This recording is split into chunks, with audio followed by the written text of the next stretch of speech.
सभी का news India पर मैं हूं आपके साथ नीतू गुप्ता। उत्तराखंड की खबरों की शुरुआत करेंगे और सबसे पहले जानेंगे कि आज की कौन कौन सी बड़ी खबरें हैं, उस पर डाल लेते हैं एक नजर। और सबसे पहले बड़ी खबर मिल रही है मुख्यमंत्री पुष्कर सिंह धामी के आज कई कार्यक्रम तय किए गए हैं। थोड़ी देर में मेगा एग्जीबिशन में वो शामिल होंगे। इसके अलावा आजादी के अमृत महोत्सव के तहत कार्यक्रम होगा। बड़ी खबर इस वक्त की NIC-DIT बैठक के वर्चुअल कार्यक्रम में भी वो शामिल होंगे और 12:30 बजे जिला प्रशिक्षण वर्ग कार्यक्रम में भी वो पहुंचेंगे। तो ये तमाम कार्यक्रम जो है मुख्यमंत्री के दिन भर के आयोजित किए गए हैं। इन कार्यक्रमों में वो शामिल होंगे। बेहद महत्वपूर्ण कार्यक्रम तो आज कहा जा सकता है कि उत्तराखंड के मुख्यमंत्री पुष्कर सिंह धामी कई कार्यक्रमों में हिस्सा लेने वाले हैं और दिन भर ये कार्यक्रम होने हैं। 12:30 बजे जिला प्रशिक्षण कार्यक्रम जो है वो रखा जाएगा और सीएम पुष्कर सिंह धामी इस कार्यक्रम के अलावा फिर शाम के वक्त के भी जो कार्यक्रम है उनमें पहुंचेंगे। लेकिन अब से थोड़ी देर में मेगा एग्जीबिशन में वो शामिल होंगे। ये कार्यक्रम भी रखा गया है। संजय पुंडेर इस वक्त मेरे सहयोगी मेरे साथ जुड़ गए इसी खबर पर आगे की जानकारी के लिए। संजय, पूरा शेड्यूल बताइए, कैसे कैसे कार्यक्रम होने हैं, क्या तैयारियां की गई हैं और इन कार्यक्रमों का जो समय सारणी है वो क्या है? देखिए, नहीं तो आपको बता दें, उत्तराखंड के मुख्यमंत्री पुष्कर सिंह धामी के कार्यकाल को पूरे 100 दिन हो गए हैं। ऐसे में तमाम तरह के कार्यक्रम आयोजन किए जा रहे हैं। हालांकि एक मेगा एग्जीबिशन का आज कार्यक्रम रखा गया है जिसमें मुख्य मंत्री पुष्कर सिंह धामी पहुंचेंगे और उसके बाद एक अमृत महोत्सव के तहत एक कार्यक्रम का आयोजन किया गया है जिसका भी आज रखा गया है। तो सभी कार्यक्रम को लेकर तमाम तैयारियां पूरी कर ली गई है। हालांकि कार्यक्रम की जो रूपरेखा है वो भी प्रशासन द्वारा यहाँ पर बना ली गई है। हालांकि 12:30 बजे से ये कार्यक्रम की शुरुआत हो जाएगी और उसके बाद आजादी के अमृत महोत्सव के तहत कार्यक्रम यहाँ पर किया जाएगा। नीतू, ठीक है। ऐसे में जो एग्जीबिशन कार्यक्रम है, इस कार्यक्रम के करने के पीछे का मकसद क्या है संजय? देखिए, नीतू आपको बता दें, मुख्यमंत्री पुष्कर सिंह धामी के कार्यकाल के 100 दिन पूरे हो गए हैं। हालांकि उत्तराखंड प्रदेश की अगर हम बात की जाए तो तमाम कार्यक्रम यहाँ पर किए जा रहे हैं और साथ ही जो भाजपा कार्यकर्ता है वो काफी उत्साहित है क्योंकि मुख्यमंत्री का जो कार्यकाल है वो काफी शानदार रहा है। तो ऐसे में तरह तरह के कार्यक्रम किए जा रहे हैं। आज एक मेगा एग्जीबिशन रखा गया है। हालांकि जिस तरह से कार्यक्रम रखा गया है इसकी जो तैयारी है वो कई दिनों पहले से ही कर ली गई थी और इस कार्यक्रम का आयोजन किया जाएगा। नीतू, ठीक है संजय, आप बने रहिएगा, फिर से लौटेंगे आपके पास, आगे की भी खबरों पर आपसे जानकारी लेंगे। उधर मुख्यमंत्री पुष्कर सिंह धामी देर शाम पहुंचेंगे हल्द्वानी और यहां पर विकास से संबंधित मंडल स्तरीय बैठक करने वाले हैं। इसके अलावा अधिकारियों के साथ ये बैठक होनी है।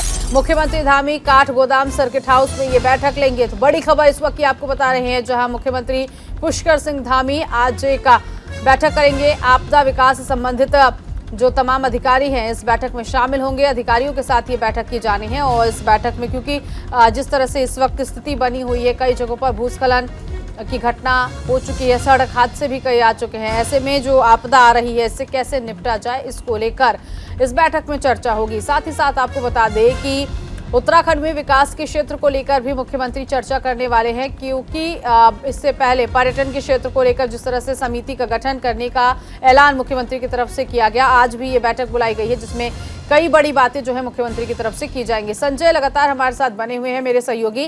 संजय, ये बैठक शाम को होनी है, इस बैठक में क्या खास रहेगा? क्योंकि जानकारी तो ये मिल रही है कि आपदा और विकास को लेकर इस बैठक में चर्चा होगी, लेकिन किस तरह का निष्कर्ष निकाला जाएगा आपदा से निपटने के लिए, साथ ही साथ कौन कौन से ऐसे विकास के कार्य हैं जिसको धरातल पर लाने के लिए ये प्लानिंग जो है मुख्यमंत्री की चल रही है या फिर राज्य सरकार की जा रही है? देखिए, नीतू देर शाम हल्द्वानी के काठ गोदाम ये बैठक होनी है। मुख्यमंत्री पुष्कर सिंह धामी इस बैठक में पहुंचेंगे, साथ ही जिला स्तरीय अधिकारियों के साथ यहाँ पर एक समीक्षा बैठक करेंगे। और आपको याद होगा कि उत्तराखंड में इन दिनों राहत की नहीं आफत की बारिश हो रही है जिसके कारण लगातार उत्तराखंड के पहाड़ी जिले लगातार बर्बाद होते दिखाई दे रहे हैं। ऐसे में लगातार भूस्खलन और लैंड स्लाइड जैसी घटनाएं जो सामने आ रही है, तो ऐसे में लगातार आपदा प्रबंधन जो अधिकारी है के साथ यहाँ पर बैठक की जाएगी। हालांकि आपदा से निपटने के लिए यहाँ पर एक समीक्षा बैठक रखी गई है और हमने देखा है कि मुख्यमंत्री पुष्कर सिंह धामी ने सभी कर्मचारियों की 30 सितंबर तक छुट्टी पर भी रोक लगा दी है क्योंकि उत्तराखंड फिलहाल इन दिनों आपदा से गुजर रहा है। तो ऐसे में आपदा से निपटने के लिए हर संभव प्रयास किया जाना है और जिस तरह से आपदा कंट्रोल रूम बनाया गया है उसका भी समय समय पर निरीक्षण किया जा रहा है। उसकी मॉनिटरिंग खुद मुख्यमंत्री पुष्कर सिंह धामी कर रहे हैं और तमाम जो अधिकारी हैं उनके साथ यहाँ पर बैठक की जा रही है। हालांकि आपदा में किस तरह से हर संभव कदम उठाना चाहिए, इन सब बातों को लेकर आज यहाँ पर चर्चा की जाएगी। ठीक है संजय, बने रहिएगा, फिर से लौटेंगे आपके पास। उधर मुख्यमंत्री पुष्कर सिंह धामी के कार्यकाल का 1 साल पूरा हो चुका है। पुष्कर सिंह धामी पिछले साल 4 जुलाई को राज्य की बागडोर उन्होंने संभाली थी। मुख्यमंत्री के 1 साल के कार्यकाल पूरा होने पर बीजेपी में काफी उत्साह है। बीजेपी प्रवक्ता विपिन कैंथोला ने कहा है कि पुष्कर सिंह धामी का 1 साल का कार्यकाल बहुत ही शानदार रहा। उन्होंने कई जन आकांक्षी योजनाओं को लागू किया है जिसका लाभ जनता को मिला। यही कारण रहा कि बीजेपी ने मिथक को तोड़ते हुए उत्तराखंड में दोबारा प्रचंड बहुमत के साथ अपनी सरकार बनाई है।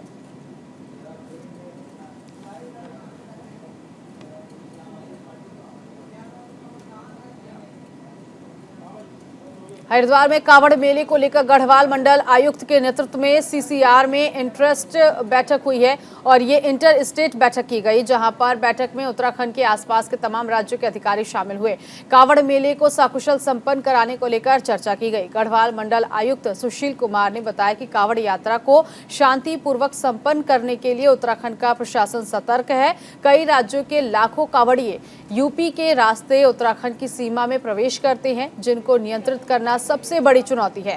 बैठक में कावड़ मेले के दौरान लॉ एंड ऑर्डर, इसके अलावा कावड़ नियंत्रण की रणनीति बनाई गई। इस वर्ष 4 धाम यात्रा में बड़ी संख्या में श्रद्धालु यात्रा पर आए। अनुमान यह है कि कावड़ यात्रा में भी भारी संख्या में श्रद्धालु हरिद्वार आएंगे। ऐसे में बैठक में पहुंचे मुजफ्फरनगर के एसएसपी विनीत जायसवाल ने ये बताया कि कावड़ मेले को लेकर विस्तार से चर्चा की गई। ट्रैफिक व्यवस्थाओं को लेकर पूरा प्लान तैयार किया गया है। इस वर्ष कावड़ मेले में करीब 4 करोड़ शिव भक्तों के पहुंचने की संभावना बनी हुई है। कोरोना महामारी की वजह से पिछले 2 साल कावड़ यात्रा पर काफी प्रतिबंध लगे थे।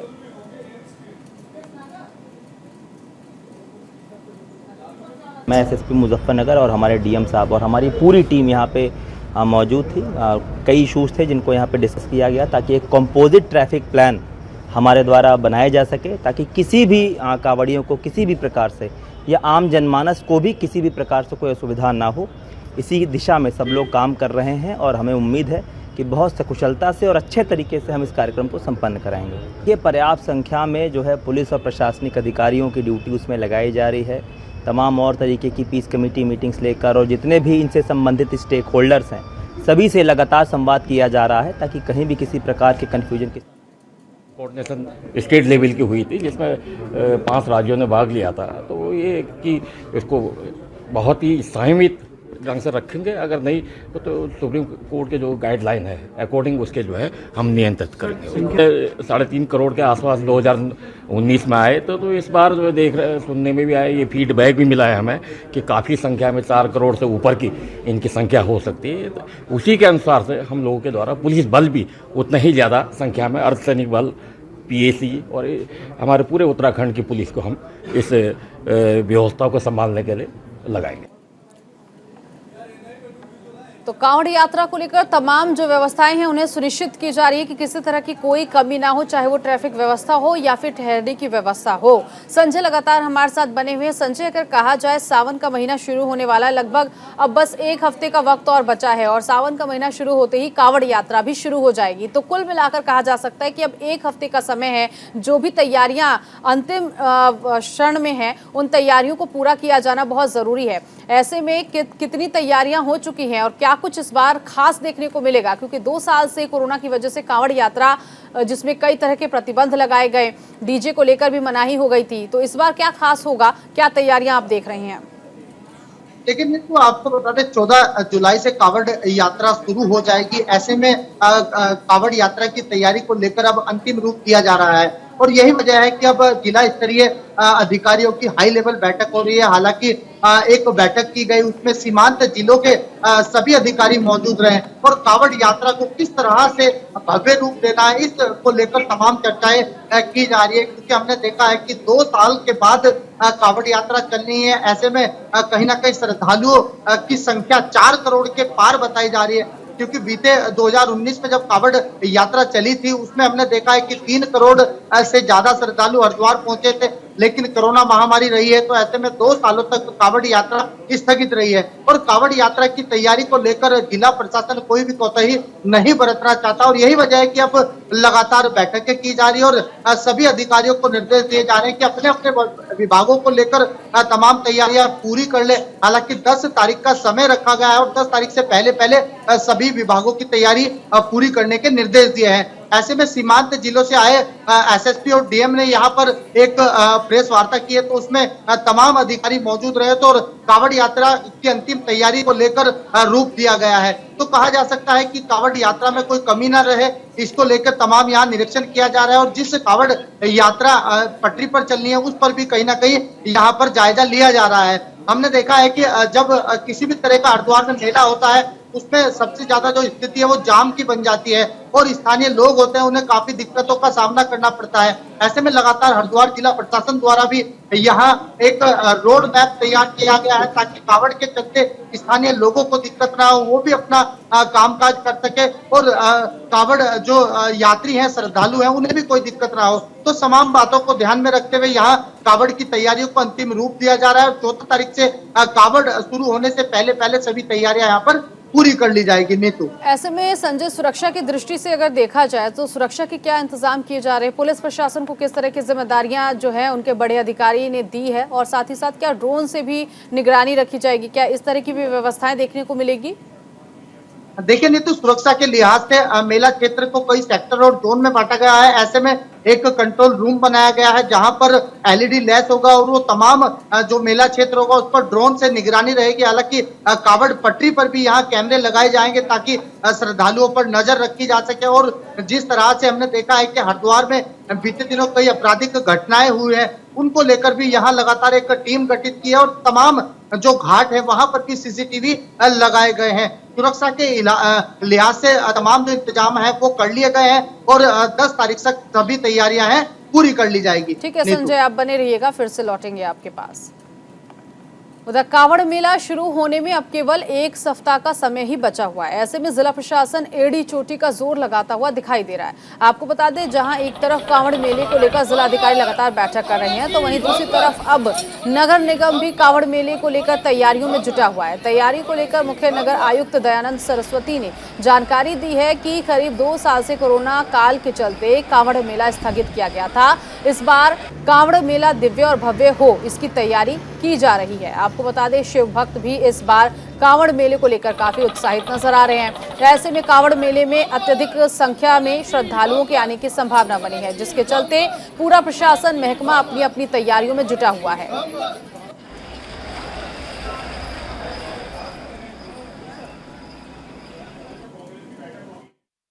कांवड़ मेले में जिस तरह से इस बार प्रस्तावित है कि विगत 2 वर्षों से कांवड़ मेला नहीं कोविड की गाइडलाइन की वजह से नहीं यहाँ पर बनाया गया, तो इस समय जो हम लोगों ने प्रेडिक्शन किया कि काफ़ी भारी मात्रा में यहाँ पर कांवड़ियों का आगमन होना प्रस्तावित है, तो उसके तहत हम लोगों ने नए पूरे हरिद्वार नगर निगम क्षेत्र को 6 जोनों में डिवाइड किया गया है और उसमें हम लोगों ने जहाँ पर टॉयलेटरीज हमारी ऑलरेडी पहले बनी हुई हैं और जहाँ पर नहीं है वहाँ पर हम लोग टेम्परेरी टॉयलेट्स हम लोगों ने बनाना शुरू कर दिया, जो कि 10 तारीख तक हमारे काम खत्म हो जाएंगे।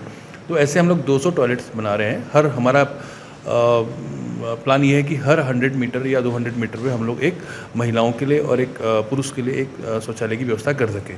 उसके अलावा क्योंकि जब श्रद्धालु यहाँ पर आते हैं, कांवड़िया आते हैं, तो काफ़ी गंदगी भी होती है, तो उसके लिए हम लोगों ने हर 100 मीटर पे एक आदमी को डिप्लॉय किया है जिससे कि गंदगी को तत्काल हटाया जा सके। तो इस तरह से पूरा नगर जिलाधिकारी महोदय की कैप्टनशिप में पूरी टीम काम कर रही है।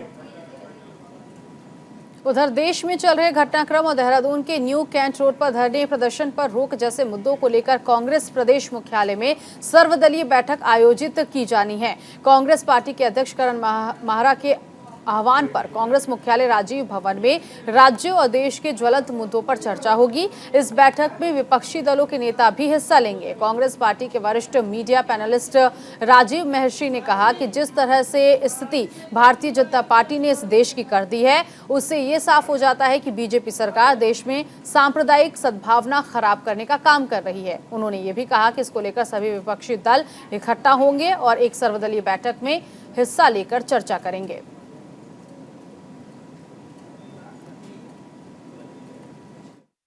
तमाम जो धार्मिक उन्माद है, उस जो सांप्रदायिक जो सद्भावना है, उसको ख़राब करने का कार्य जो ये सरकार कर रही है भारतीय जनता पार्टी की, उसको लेकर तमाम दल जो है कल एकत्रित होंगे और इस पर जो एक सर्वदलीय बैठक की जाएगी। निश्चित तौर पर बहुत ज़्यादा आवश्यकता है, क्योंकि अभी आपने देखा हाल ही में उदयपुर की घटना हुई। तमाम ऐसी चीज़ें हैं जो भारतीय जनता पार्टी से जुड़े हुए लोग हैं, जो उनके सोशल मीडिया IT सेल से जुड़े हुए लोग हैं, तमाम लोग उनके भारतीय जनता पार्टी के कार्यकर्ता ही जो है इन चीज़ों को अंजाम दे रहे हैं। बावजूद इसके भारतीय जनता पार्टी इस देश की जो सद्भावना है, सांप्रदायिक सद्भावना है, उसको ख़राब करने का काम कर रही है। इन्हीं सब बातों को लेकर जो है मैं समझता हूँ कि ज़रूरी भी था, मिलना आवश्यक था, तो मिल। तो कांग्रेस ये बैठक करने वाली है, जो ज्वलंत मुद्दे हैं उन मुद्दों पर चर्चा की जाएगी। संजय लगातार हमारे साथ बने हुए हैं। संजय, ये बैठक कब होनी है? अब बिल्कुल बैठक को लेकर कांग्रेस ने पूरी तैयारियां कर ली है और हमने देखा है कि देश में इन दिनों जिस तरह से घटनाएं हो रही है, लगातार प्रदर्शन हो रहे हैं और लगातार जिस तरह से हालात हैं, इन्हीं सब हालातों को देखते हुए कांग्रेस ने निर्णय लिया है कि एक बैठक का आयोजन करना है, जिसमें कांग्रेस के नेता ही नहीं, विपक्षी दल के नेता भी यहाँ पर मौजूद होंगे और इन सब बातों को लेकर चर्चा की जाएगी। जिस तरह से कांग्रेस के नेता आरोप लगा रहे हैं कि भारतीय जनता पार्टी ने पूरी तरह देश का माहौल खराब कर दिया है और लगातार जिस तरह से देख रहे हैं कि जो प्रदर्शन हो रहे हैं, लगातार विरोध हो रहे हैं, तो इन्हीं सब बातों को ध्यान में रखते हुए कांग्रेस द्वारा एक बैठक की गई है। हालांकि इस बैठक को अंतिम तैयारी के लिए यहाँ पर चर्चा की जा रही है। हेतु बिल्कुल, तो कांग्रेस प्रदेश मुख्यालय में ये सर्वदलीय बैठक बुलाई गई है। ऐसे में कांग्रेस की तरफ से ये भी कहना है संजय कि अलग अलग दल इस बैठक में हिस्सा लेंगे, तो कोई रिएक्शन आया है बाकी विपक्षी दलों का इस बैठक को लेकर? देखिए, आपको बता दें नीतू, अभी बैठक में जिस तरह से मुद्दे रखे गए हैं, देश भर में लगातार दंगे हो रहे हैं। हालांकि कांग्रेस के नेताओं ने साफ कहा है कि भारतीय जनता पार्टी देश में जिस तरह से हालात बनाती है वो कहीं ना कहीं निंदनीय है। और जिस तरह से हम बता रहे हैं कि आपको इस बैठक में जो विपक्षी दल के नेता है वो भी पहुंचेंगे। हालांकि अभी जो कांग्रेस के नेता है वो बैठक की तैयारियां कर रहे हैं। अब देखने वाली बात होगी इस बैठक में विपक्ष दल के कौन कौन नेता पहुंचेंगे और किन किन बातों को लेकर यहाँ पर चर्चा की जाएगी। ठीक है संजय, बने रहिएगा, फिर से लौटेंगे आपके पास।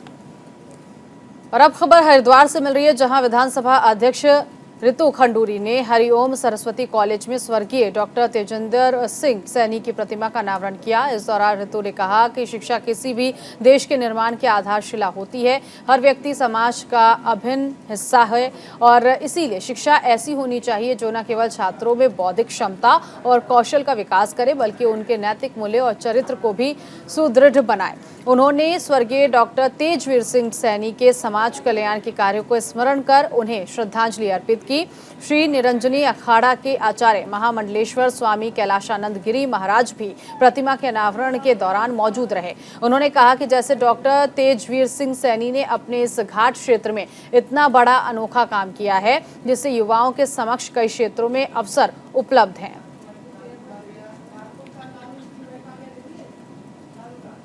इस धनौरी विधानसभा में यह हरिओम सरस्वती पीजी कॉलेज का जो प्रांगण है, यह प्रांगण इसलिए सुंदर और अच्छा है कि यहाँ बहुत सारे बच्चे श्रेष्ठ शिक्षा ग्रहण करते हैं। तो मुझे लगता है कि भारत में सब कुछ पाना संभव है, सब कुछ अर्जन करना संभव है, लेकिन एक अच्छे संस्कार देना, एक अच्छे बच्चों को उत्पन्न करना, एक बच्चों को संस्कार देना। और यहाँ गरीब बच्चे पढ़ते हैं। मैंने सुना कि बहुत सारे ऐसे बच्चे हैं जिनके पास फीस देने के लिए पैसे नहीं है। यहाँ जो भी वार्षिक मासिक शुल्क है उसको देने के लिए बच्चों के पास नहीं है, लेकिन उसके बावजूद भी कम से कम शुल्क में बच्चों को पढ़ाया जाता है। तो यह श्रेष्ठ शिक्षा सराहनीय। मुझे आनंद आया, बहुत अच्छा लगा कि एक ऐसे पिछड़े क्षेत्र से 5000 बच्चों के यहाँ पे संस्थान खोली है इस ट्रस्ट ने, और डॉक्टर सैनी इनके प्रेरणा स्रोत रहे हैं। तो मुझे बहुत अच्छा लगा ये देखकर कि शिक्षा के माध्यम से इस क्षेत्र के पिछड़ेपन को खत्म करने का एक बहुत ही ईमानदार, बहुत ही बढ़िया प्रयास इस इलाके में चल रहा है। तो डॉक्टर तेजवीर सैनी की प्रतिमा का अनावरण किया गया और इसके साथ ही साथ तमाम जो प्रतिक्रियाएं हैं वो प्रतिक्रियाएं भी आई हैं। संजय लगातार हमारे साथ बने हुए हैं। संजय, जिस तरह से ये कार्यक्रम किया गया, इस कार्यक्रम में यही बताने की कोशिश की है कि जो तेजवीर सिंह सैनी जिनके काम को आज याद किया जा रहा है, वो काम अब युवाओं के सामने भी है, एक बड़ी उपलब्धि के तौर पर देखा जा रहा है।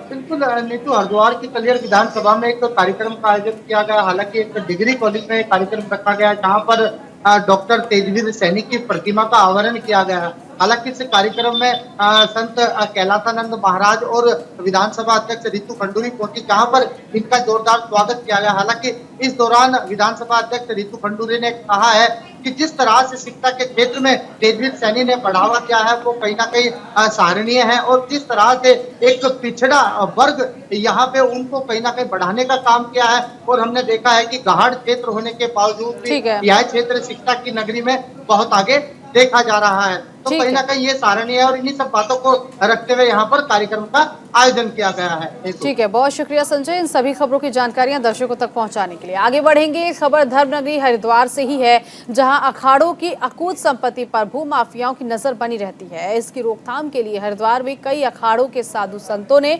विशाल संत समागम किया, जिसमें साधु संतों ने अखाड़ों की संपत्ति पर अवैध कब्जे को रोकने के लिए प्रस्ताव पास किया। ये प्रस्ताव देश के पीएम नरेंद्र मोदी और गृह मंत्री को भेजा जाएगा। जयराम आश्रम के अध्यक्ष ब्रह्मस्वरूप ब्रह्मचारी ने बताया कि अखाड़ा परिषद के अध्यक्ष रविंद्रपुरी महाराज के अध्यक्षता में संत समाज की ये बैठक हुई है। उन्होंने ये भी कहा कि संत समाज देश की संस्कृति को बचाने का कार्य करता है, मगर आज संत चिंतित है कि पता नहीं कब अखाड़ों की संपत्ति पर कब्जा हो जाए। अखाड़ों को दान में मिली अकूत संपत्ति पर भू माफियाओं की नजर बनी रहती है। कई बार देखने में मिला है कि अब इसको रोकने के लिए अखाड़ों द्वारा प्रस्ताव लाया गया है और इसके साथ ही देश के पीएम और गृह मंत्री से मांग की गई है कि अखाड़ों की संपत्ति पर अवैध कब्जा रोकने के लिए कोई ठोस कदम उठाया जाए। अखाड़ा परिषद के अध्यक्ष रविंद्रपुरी जी महाराज की अध्यक्षता में संत समाज की बैठक हुई है। हर रोज कहीं न कहीं किसी आश्रम और अखाड़े पे कब्जे की बातें आती हैं, किसी को धमकाने की बातें आती हैं। जो संत समाज भारतीय संस्कृति के लिए काम करता है, देश को बनाने की, धर्म की रक्षा के लिए काम करते हैं, वो आज सभी लोग चिंतित हैं कि भी कब किस आश्रम पर कब्जा हो जाए। निर्मल पंचायती अखाड़े में कई दिनों से बाहर के लोग इस तरह की। और इसी के साथ इस बुलेटिन में फिलहाल इतना ही। बाकी की तमाम खबरों के लिए आप बने रहिए न्यूज़ इंडिया के साथ। नमस्कार।